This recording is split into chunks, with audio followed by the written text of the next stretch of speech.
तो संभाले पृथ्वीराज थे।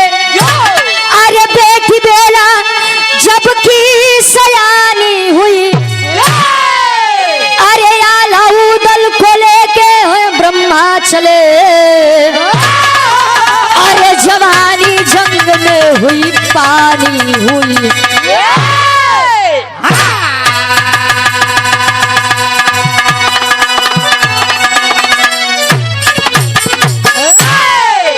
अरे तो खून होता गर्म जब बहादुर चले। शेर नाहर दिलावर न सिर को झुकाए। पहले के पुरनिया एक बात कहा गुरुजी कि जकरे जवानी आवत हो तो चोकरत किया भाई कहीं अरे वाह जो तोरे तो नहीं आ रही हो गए बिरहा में बड़ी सुंदर कवि जी एक लाइन गजल के भाव देते हैं कैसे।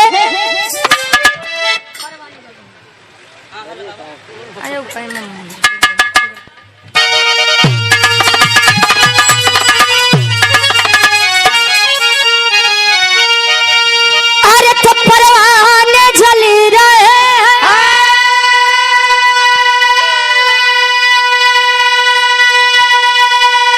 अरे परवाने जल रहे हैं तेरे इश्क में तमाम।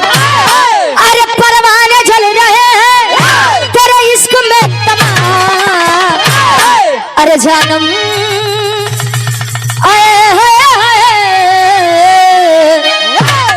अरे जानम जरा इसी आग में, अरे जानम जरा इसी आग में, अरे खुद को जला के दे। जानम जरा इसी आग में, खुद को जला के दे। जानम जरा इसी आग में, खुद को जला के दे।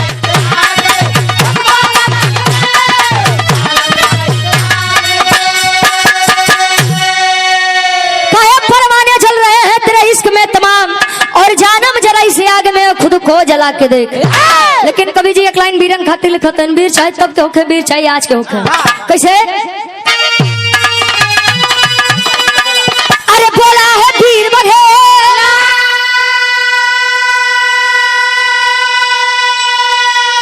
अरे बोला है वीर बघेला, झंडा हिला के दे।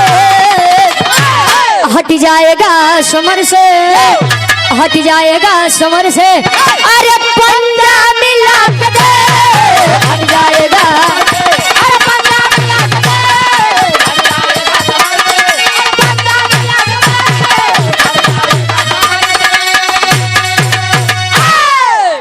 यो थनवीर वीर सदैव सामने से वार करते हैं ना कि पीछे से वार करें। अजय पीठ पीछे वार करते हैं गुरुजी। कहानी के शुरुआत बा, कहानी क्या कर बा कैसे बा। अब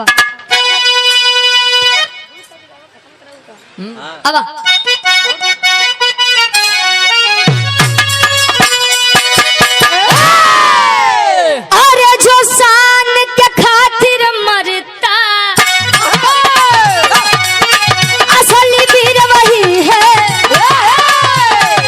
जो समर से भागे बच के समझो वो शेर नहीं है। लेकर के जंगी जवानी चट्टानों से भिड़ जाते, अरे फसला होके अरे हिमगिर मिल जाते। आलाउदल संग में ब्रह्मावन बुलाया आए, पृथ्वीराज के द्वारे बेला से प्यार रचाए। हे माता मुँह लगा अरे अंदर बिछा बिछवना, शादी हुई है लेकिन अरे बाकी रहा है बोना।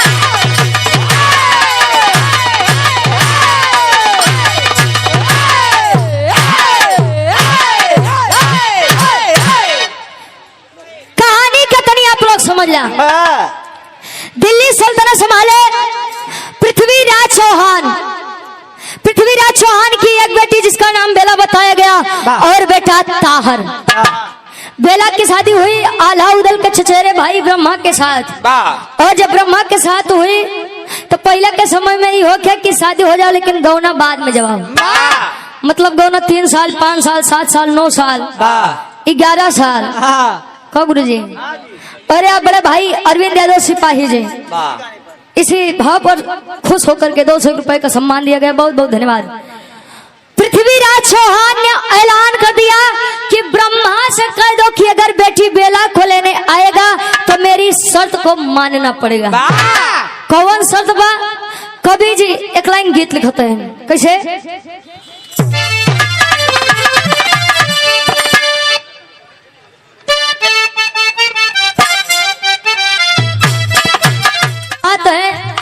कमांडो है हमारे बड़े भाई शत्रुघ्न भैया जी के द्वारा ये सुंदर गुलदस्ता अंगवस्त और ये हजार रुपए देकर सम्मान किया गया। बहुत बहुत धन्यवाद। आशीर्वाद के चारे के मुझे अपनी कला में कामयाब रहे।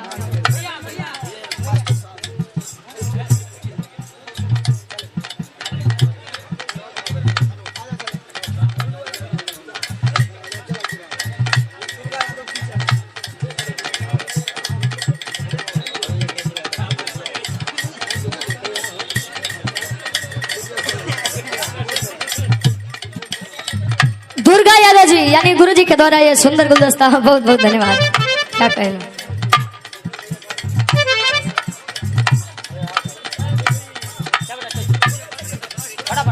अरे बिल्कुल भैया, एक लाइन बड़ी सुंदर तरजबा, कैसे?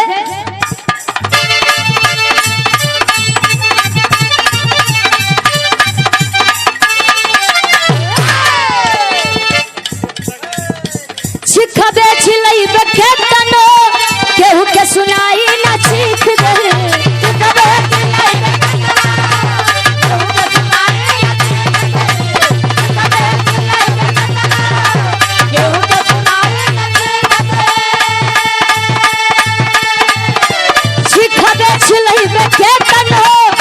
केहू के सुनाई ना चीख दे आवे बेटा चाहिए आवे जबे तकाई हम नामव तोरा के तकली बदले आवे आए। पृथ्वीराज चौहान का बेटा ताहर ऐलान किया है। क्या ऐलान किया? बोला है ताहर ब्रह्मा से कि तू का मेरे आदेश सुनो। बोला है ताहर ब्रह्मा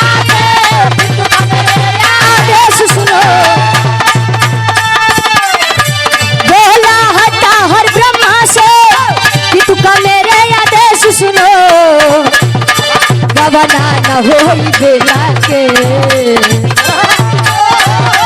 गवना न होई बेला के मेरा ये संदेश सुनो। गवना न होई बेला के मेरा ये संदेश सुनो। ताहर ऐलान कर दिया ब्रह्मा के सामने कि अगर तुम्हें हमारी बहन बेला को गवना लेकर के जाना है तो हमारे दरबार में सर झुका करके आना होगा। ब्रह्मा को ये बात नहीं पची, कहें कि एक तो हम लड़के दूल्हे हो करके दुल्हन के पिता और भाई के सामने सर झुका के जाएंगे, अरे कदापि नहीं हो सकता। कहें अगर नाई सर झुकी तो गवना भी नाई हुई। कहें कि अच्छा ही बताओ, दुल्ही अगर बेला हमार बा गवना हमारे साथे नहीं जाइए सार हो तू रखबे कार बाबू कहो के रखे। कहें कि ना ना गवना नहीं होगा या तो शर्त मानिए अन्यथा बेला को भूल जाइए। अब तो बात आल्हा उदल ब्रह्मा के सम्मान के बाद चला है युद्ध करने के लिए। एक तरफ ताहर है अपनी सेना को लेकर के और एक तरफ आल्हा उदल और ब्रह्मा अथले करत का ताहर तेरी के भाव लगत बा।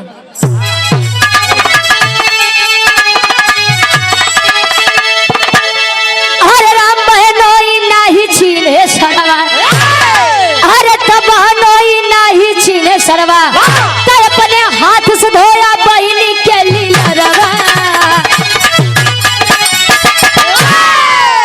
कहे अपने हाथ से धोया बहिनी के लीलरवा बहनोई नाही छीने सरवा।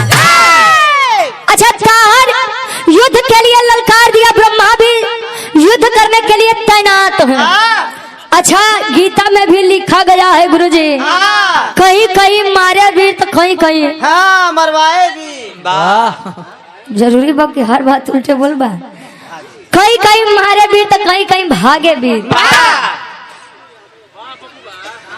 और जब ताहर यह बात समझ गया कि मैं जीतूंगा नहीं इस युद्ध में, धोखा कर दिया अपने बहन के पति के साथ, धोखे से खंजर चुभाया है और अभी अभी बेला सुहागिन बने थे। सुहागिन बनते ही बेचारी तैयार हो रही थी कि आज हमें हमारे ससुराल जाना है और कुछ देर बाद यह पता चला कि बेला तुम्हारे पति ब्रह्मा को मार दिया गया। किसके द्वारा बताओ तो कैसे विरह के आखिरी तरस लगत बा। और पुनः से हमारे बड़े भाई सिंटू यादव जी बीडीसी परसौनी की पवन सरजिमी से 200 रुपए का सम्मान, बहुत बहुत धन्यवाद। आखिरी तरस लगत बा।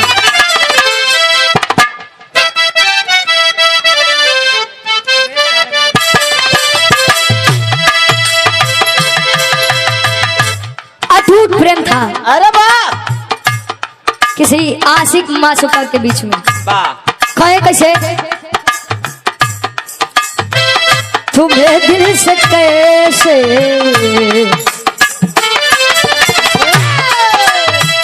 तुम्हें दिल से कैसे जुदा हम करेंगे, जुदा हम करेंगे,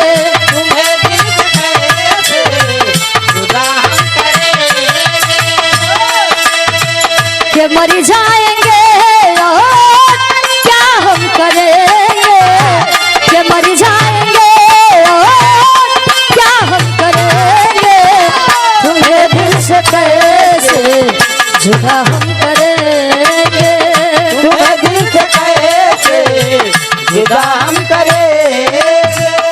रो रही है वह बेला जब उसने सुना कि मेरे पति जो अभी मुझे लेने आए थे धोखे से किसी ने उन्हें मौत के घाट उतार दिया। कह रही है कैसे, जुर्म देख करके, जुर्म देख करके बहन रो रही है, बहन रो रही है, जुर्म देख करके बहन रो रही है। भाई की वजह से पति खो रही है, भाई की वजह से पति खो रही है, जुर्म देख करके बहन रो रही है, जुर्म देख करके बहन रो रही है। रो रही है बेला और पता चला कि मेरे पति को मारने वाली कोई और नहीं बल्कि मेरे अपने हैं। अपने मेरे पिता और मेरे भाई हैं। विचार कर रही है बेला कि अगर मेरी खुशी मुझसे छीन रहे हैं और मेरे पति को मौत के घाट उतारने वाले मेरे भाई और मेरे पिता कभी नहीं हो सकते हैं। बेला विचार करती है कि मैं बदला लूंगी अपने पति की मौत का। दौड़ी है अपने भाई की तरफ और राज दरबार में ऐलान कर रही है। क्या ऐलान करे, पापट के भाव लगत बा।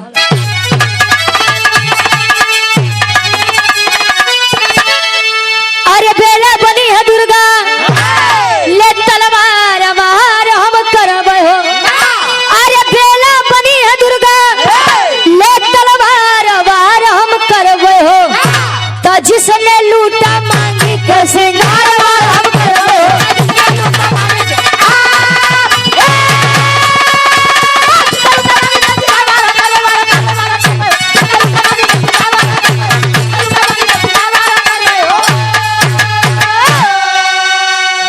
अरे पृथ्वीराज चौहान भाई ताहर कोलल का है, पति का बदला लूंगी मैं या फर्ज धर्म हमारा है। अरे तूफान बन के चली है, आया ज्वार वार हम करबे हो। तो जिसने लूट मांगी के श्रृंगार वार हम करबे हो। दौड़ी है बेला अपने भाई ताहर और पिता पृथ्वीराज चौहान की तरफ। लोग समझा रहे हैं कि अरे बेटी ये क्या कर रही है, तेरे भाई हैं, तेरे पिता है, तेरे अपने हैं, कौन अपने? जिन्होंने मेरे पति को धोखे से मार दिया वो मेरे अपने नहीं हो सकते। जिन्होंने आज ही मेरे सुहाग को मुझसे छीन लिया, मेरी भरी हुई मांग उजाड़ ली। वो मेरे भाई, वो मेरे पिता नहीं हो सकते हैं। और इतना कह करके निकाली है तलवार बेला और ताहर कसर धड़ से अलग करती है। सभी देख रहे हैं कि आए हाय बारे नारी का सतीत्व। अगर नारी अपने पे आ जाए तो अच्छे अच्छे भी ईश्वर भी नारी के सामने घुटने टेक देते हैं, लेकिन नारी जब अपने पे आए तब लोग कहा कि त्रिया चरित्र दैवो न जाना, मेहरारू के चरित्र तो भगवानों नहीं जान पाते।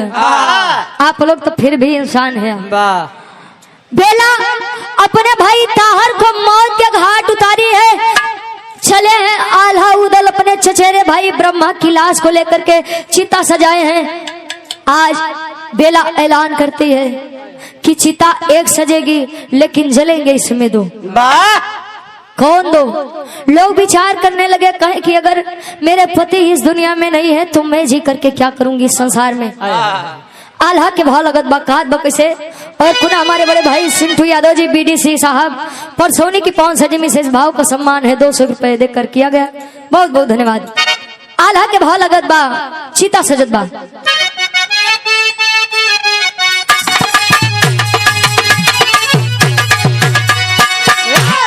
अरे चिता सजाई रानी कैली तैयारिया,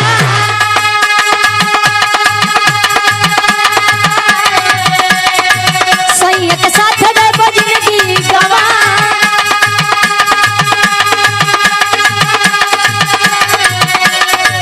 पति के बदल लिहली भैया के मारे,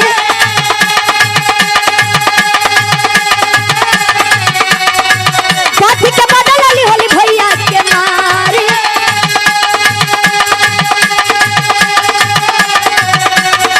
कुदली बहादुरिया गलिया में जा,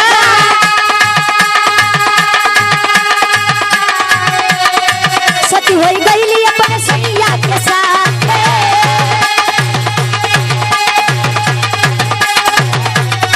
सती होई गईली अपने सैया जी के साथ।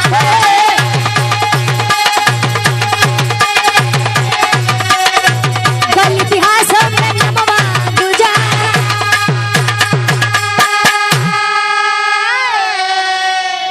चिता सजी है और यही ऐलान कर करके बेला खुदी है उस चिता में और अपने पति ब्रह्मा के साथ सती हो गई। इसीलिए कहा गया है कि पति के मरल सती जनी है, सत भतरी में हरिया का जाने। अब मर्दा के हाथ मर्दई थामे, कुकुर बिलरिया का थाम। पति के मरने का दुख केवल सती ही समझ सकती है।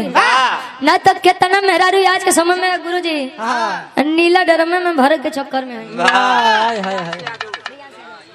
और ये छोटा मुन्ना रियांश यादव 50 रुपया बहुत बहुत धन्यवाद। सती हुई है और इस बात का आज भी प्रमाण है। और यह प्रमाण कहाँ है जानते हैं? पृथ्वीराज चौहान की बेटी बेला जहाँ पर सती हुई थी अपने पति ब्रह्मा के साथ, आल्हा उदल के चचेरे भाई ब्रह्मा के साथ, वह जगह आज भी मौजूद है। कहाँ पर मौजूद है? आखिरी भाव खड़ी के भाव लगत बा।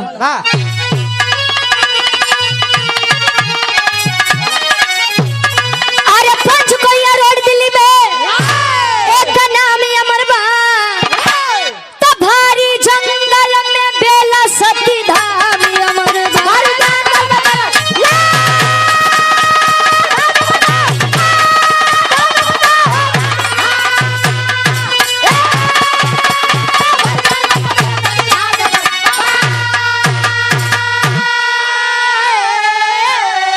अरे पति के कारण हो गई सती कुर्बान हो, गावे इतिहास जकर दुनिया जहान हो।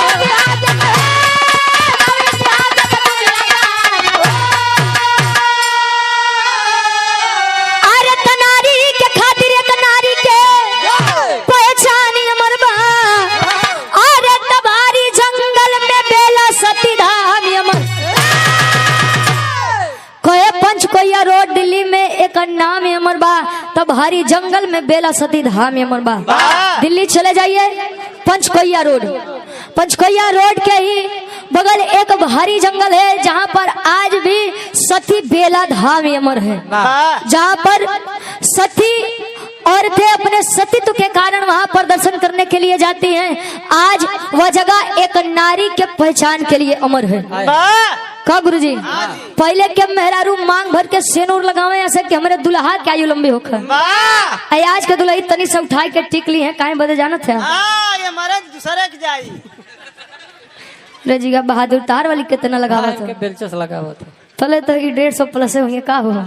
ये मेरे विराह के शीर्षक रहे पृथ्वीराज चौहान की मौत और बेटी बेला की शादी, आखिरी में खानदान के परिचय। गुरु बिहारी गुरु गणेश गुरु रामलाल गुरुकारी स्वर्ग से चलिका कवि अरे बच्चन जी बने पुजारी।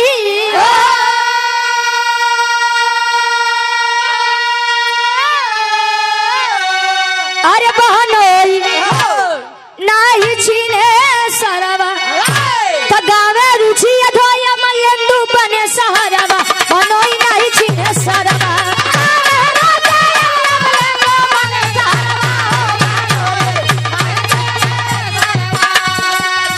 नहीं चाहिए दिल दुखाना किसी का, नहीं चाहिए